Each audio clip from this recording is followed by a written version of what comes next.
Sejam todos bem-vindos ao Plano Anual de Leitura Bíblica. Nós vamos te ajudar a ler a Bíblia inteira. A Bíblia 365 de noite da SBB, ela já tem um plano todo organizado e nós estaremos lendo junto com vocês.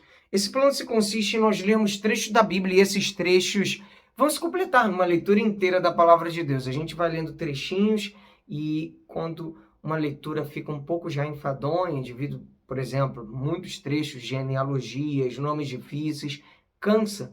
Você vai para um outro trecho e aí a leitura se renova, e depois você vai para um outro trecho, a leitura se renova mais ainda. É lindo demais, gente. Se você está chegando novo, seja muito bem-vindo. Segue daqui para frente as leituras que já passaram. Você entra na nossa playlist aqui, Leitura Anual Bíblica, e você vai atualizando as leituras que já passaram aos poucos, tá bom? Se você não é inscrito, se inscreva, dá o like também e compartilhe para os seus contatos e grupos. Vamos à leitura de hoje. Vamos lá, pessoal. Dia 266, faltam 99. Até aqui nos ajudou o Senhor. Vamos embora. Vamos ler 2 Crônicas, capítulo 36, um novo livro, o livro de Oséias, capítulo 1, a partir do capítulo 1, e Filipenses, capítulo 1, a partir do verso 12. 2 Crônicas 36, o reinado de Joacás de Judá. O povo da terra tomou Joacás, filho de Josias, e o fez rei em lugar de seu pai em Jerusalém. Joacás tinha 23 anos de idade quando começou a reinar e reinou 3 meses em Jerusalém. Porém, o rei do Egito o depôs em Jerusalém e impôs à terra um tributo de 3.400 quilos de prata e 34 quilos de ouro. O rei do Egito colocou Eliaquim, irmão de Joacás, como rei sobre Judá e Jerusalém e mudou o nome dele para Jeoaquim. Mas Neco levou Joacás, irmão de Eliaquim, para o Egito. O reinado de Jeoaquim de Judá. Jeoaquim tinha 25 anos de idade quando começou a reinar e reinou 11 anos em Jerusalém. Fez o que era mal aos olhos do Senhor seu Deus. Nabucodonosor, rei da Babilônia, veio contra ele, amarrou-o com correntes de bronze para levá-lo para a Babilônia. Nabucodonosor levou também alguns dos utensílios da casa do Senhor para a Babilônia, onde os colocou no seu templo.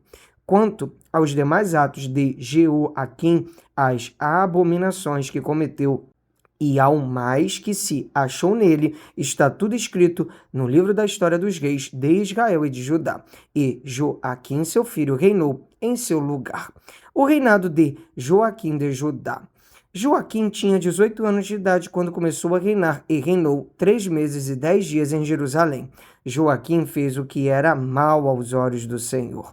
Na primavera do ano, o rei Nabucodonosor mandou levá-lo para a Babilônia com os mais preciosos utensílios da casa do Senhor e constituiu Zedequias, irmão de Joaquim, rei sobre Judá e Jerusalém.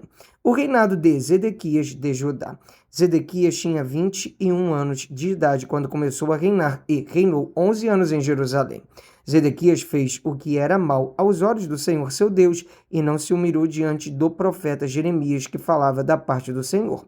Também se rebelou contra o rei Nabucodonosor, que o tinha obrigado a jurar fidelidade em nome de Deus. Foi teimoso e tanto endureceu o seu coração que não voltou ao Senhor, Deus de Israel. Também todos os chefes dos sacerdotes e o povo aumentavam mais e mais as suas transgressões, segundo todas as abominações dos gentios, e contaminaram o templo que o Senhor tinha santificado em Jerusalém.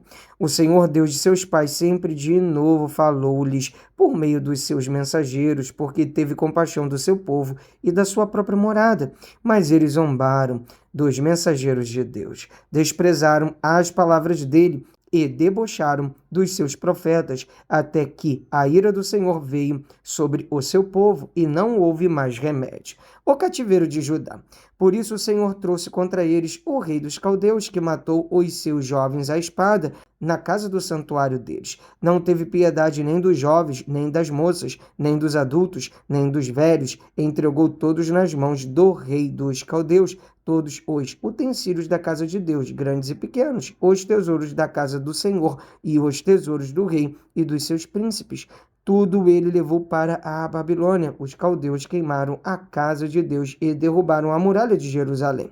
Queimaram todos os seus palácios, destruindo também todos os seus objetos de valor. Os que escaparam da espada, a esses ele levou para a Babilônia, onde se tornaram escravos dele e de seus filhos até o tempo do reino da Pérsia. Isto aconteceu para que se cumprisse a palavra do Senhor por boca de Jeremias, até que a terra desfrutasse dos seus sábados. Durante todos os dias da sua desolação, a terra repousou, até que os 70 anos se cumpriram. O decreto de Ciro.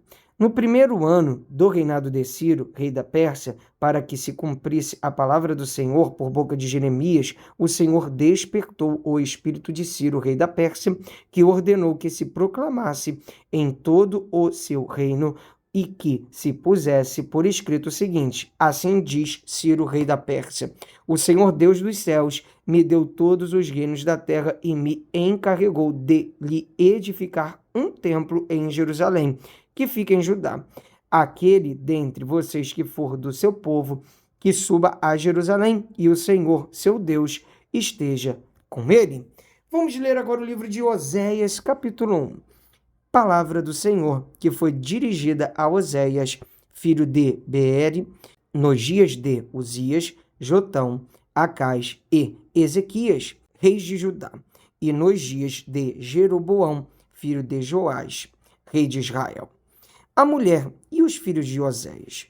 Quando, pela primeira vez, o Senhor falou por meio de Oséias, o Senhor lhe disse: vá e case com uma prostituta, e tenha com ela filhos de uma prostituta, porque a terra se prostituiu, desviando-se do Senhor.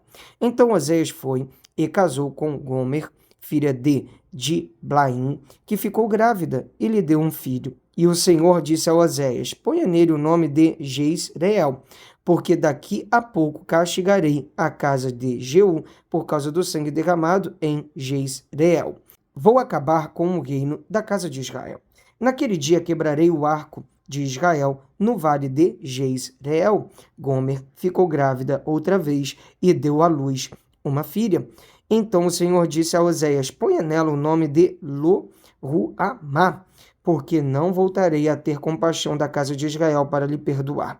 Porém, da casa de Judá eu terei compaixão, e os salvarei pelo Senhor seu Deus, porque não os salvarei pelo arco, nem pela espada, nem pela guerra, nem pelos cavalos, nem pelos cavaleiros. Depois de ter desmamado Lo-Ruamá, Gomer ficou grávida mais uma vez e deu à luz um filho. E o Senhor disse: ponha nele o nome de Lo-Ami, porque vocês não são o meu povo, nem eu serei o seu Deus.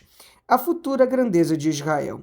Todavia, o número dos filhos de Israel será como a areia do mar, que não se pode medir nem contar, e acontecerá que, no lugar em que lhes foi dito, vocês não são o meu povo, ali mesmo se dirá a eles: vocês são filhos do Deus vivo. Os filhos de Judá e os filhos de Israel serão reunidos e constituirão sobre si uma só cabeça. Eles se levantarão da terra, porque grande será o dia de Jezreel. Chamem seus irmãos de Ami e suas irmãs de Ruamá. Vamos ler agora o livro de Filipenses, capítulo 1, verso 12. A situação do apóstolo e o progresso do evangelho. Quero ainda, irmãos, que saibam que as coisas que me aconteceram têm até contribuído para o progresso do evangelho, de maneira que toda a guarda pretoriana e todos os demais sabem que estou preso por causa de Cristo, e os irmãos, em sua maioria, estimulados no Senhor por minhas algemas, ousam falar a palavra com mais coragem. É verdade que alguns proclamam Cristo por inveja e rivalidade, mas outros o fazem de boa vontade. Estes o fazem por amor, sabendo que estou incumbido da defesa do Evangelho. Aqueles, porém, pregam Cristo por interesse pessoal, não de forma sincera, pensando que assim podem aumentar meu sofrimento na prisão. Mas que importa? Uma vez que, de uma forma ou de outra, Cristo está sendo pregado, seja com fingimento, seja com sinceridade. Também com isto me alegro. Sim, sempre me alegrarei. Porque estou certo de que, pela súplica de vocês e com a ajuda do Espírito de Jesus Cristo, isso resultará em minha libertação. Minha ardente expectativa e esperança é que em nada serei envergonhado, mas que, com toda a ousadia, como sempre também agora, Cristo será engrandecido no meu corpo, quer pela vida, quer pela morte. Porque para mim o viver é Cristo e o morrer é lucro. Entretanto, se eu continuar vivendo, poderei ainda fazer algum trabalho frutífero. Assim não sei o que devo escolher.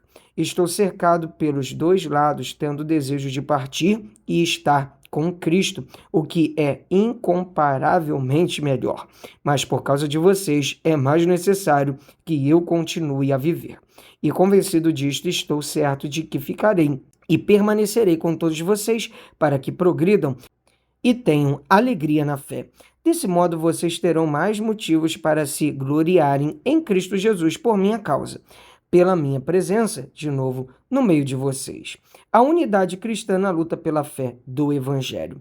Acima de tudo, vivam de modo digno do Evangelho de Cristo, para que, ou indo até aí para vê-los, ou estando ausente, eu ouça a respeito de vocês, que estão firmes em um só espírito, como uma só alma, lutando juntos pela fé do Evangelho, e que em nada se sentem intimidados pelos adversários, pois o que para eles é prova evidente de perdição, para vocês é sinal de salvação. E isto da parte de Deus. Porque vocês receberam uma graça de sofrer por Cristo, e não somente de crer nele, pois vocês têm o mesmo combate que viram em mim, e que agora estão ouvindo que continuam a ter. Graças a Deus, mais um dia de leitura bíblica concluída. Amém. Até aqui nos ajudou o Senhor. Vamos avançando, de passo em passo, de fé em fé. Vamos para cima, hein? Amanhã te espero aqui. Um abraço. Para cima!